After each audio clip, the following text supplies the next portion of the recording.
Welcome back to another technical deep dive here in the debug zone. Today we're tackling a big question and breaking it down with insights from other users.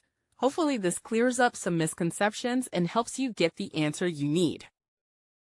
So buckle up, stay a little curious, and let's jump right in.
And that's a wrap.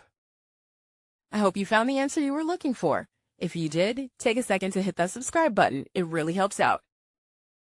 And let me know in the comments which solution worked best for you. See you next time in the debug zone.